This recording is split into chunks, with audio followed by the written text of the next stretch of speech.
Chennur segment పరిధిలోని Kyathanpalli municipal chairman ఎన్నికలో BRS అనవసర రాద్ధాంతం చేస్తుందన్నారు మంత్రి వివేక్ వెంకటస్వామి. చైర్మన్ ఎన్నికలో ఎలాంటి వివాదం లేదని, కావాలనే మాజీ ఎమ్మెల్యే బాల్కసుమన్ గొడవ చేశారని విమర్శించారు వివేక్. ప్రజాస్వామ్యయుతంగా చైర్మన్ ఎన్నికలో ఓటు వేసేందుకు వెళ్తున్న తమపై బాల్కసుమన్ దాడికి యత్నించాడని ఫైర్ అయ్యారు. గతంలో బీఆర్ఎస్ సర్కార్ ప్రజాస్వామ్యాన్ని కూనీ చేసిందన్నారు మంత్రి. ఈసారి ఎలాంటి గొడవలు లేకుండా ప్రశాంతంగా ఎన్నికలు జరిగాయని చెప్పారు. చట్టానికి, పోలీసులకు ఎవరూ వ్యతిరేకంగా పనిచేసినా చర్యలు తప్పవన్నారు మంత్రి వివేక్. చెన్నూరు సెగ్మెంట్ పరిధిలోని క్యాతన్పల్లి మున్సిపల్ చైర్మన్ ఎన్నికలో బీఆర్ఎస్ అనవసర రాద్ధాంతం చేస్తుందన్నారు మంత్రి వివేక్ వెంకటస్వామి. చైర్మన్ ఎన్నికలో ఎలాంటి వివాదం లేదని, కావాలనే మాజీ ఎమ్మెల్యే బాల్కసుమన్ గొడవ చేశారని విమర్శించారు వివేక్. ప్రజాస్వామ్యయుతంగా చైర్మన్ ఎన్నికలో ఓటు వేసేందుకు వెళ్తున్న తమపై బాల్కసుమన్ దాడికి యత్నించాడని ఫైర్ అయ్యారు. గతంలో బీఆర్ఎస్ సర్కార్ ప్రజాస్వామ్యాన్ని కూనీ చేసిందన్నారు మంత్రి. ఈసారి ఎలాంటి గొడవలు లేకుండా ప్రశాంతంగా ఎన్నికలు జరిగాయని చెప్పారు. చట్టానికి, పోలీసులకు ఎవరూ వ్యతిరేకంగా పనిచేసినా చర్యలు తప్పవన్నారు మంత్రి వివేక్. స్కీమ్స్ ఎట్లా నడుస్తున్నాయి తెలంగాణలో, ప్రజల్లో ఏదైతే నమ్మకం ఉందో ఈ ప్రభుత్వం పైన, ఇవన్నీ అంశాలు కూడా ఈరోజు ముఖ్యమంత్రి గారు హైకమాండ్కి ప్రజెంటేషన్ చేస్తారు. దాంతోపాటు ఏమైనా సూచనలు ఉంటే హైకమాండ్ నుంచి సూచనలు కూడా తీసుకొని ఇంకా పార్టీని ఎట్లా స్ట్రాంగ్ చేయాలి వచ్చే రోజులలో.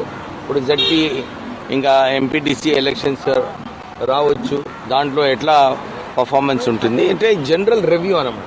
ప్రభుత్వం పైన జనరల్ పబ్లిక్ ఫీడ్బ్యాక్ ఏముంది, ఇవన్నీ కూడా ఈరోజు ముఖ్యమంత్రి గారు హైకమాండ్కి ప్రజెంట్ చేస్తారు. నేను ఓటింగ్కి పోతున్నాను. మా రెండే కార్లు ఉండే, మా కౌన్సిలర్స్ ఒక కార్లో ఉండే, ఒక కార్లో నేను మా ఎంపీ గారు ఉండే. వాళ్ళు మమ్మల్ని అడ్డుకున్నారు. మేము ఓటింగ్కి వెళ్తున్నాము, మా కార్యకర్తలు లేరు, ఎవరు లేరు, అక్కడ ఏం గొడవనే లేదు.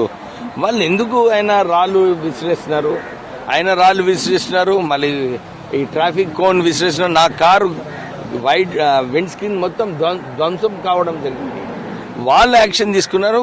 పోలీసు డెఫినెట్లీ, ఎందుకంటే ఇట్లాంటి గుండారాజు ఎంపీ మీద, మినిస్టర్ గారి మీద, ఇంకా పోలీస్ పర్సనల్స్ వాళ్ళు కూడా ఇంజూర్ అయినారు.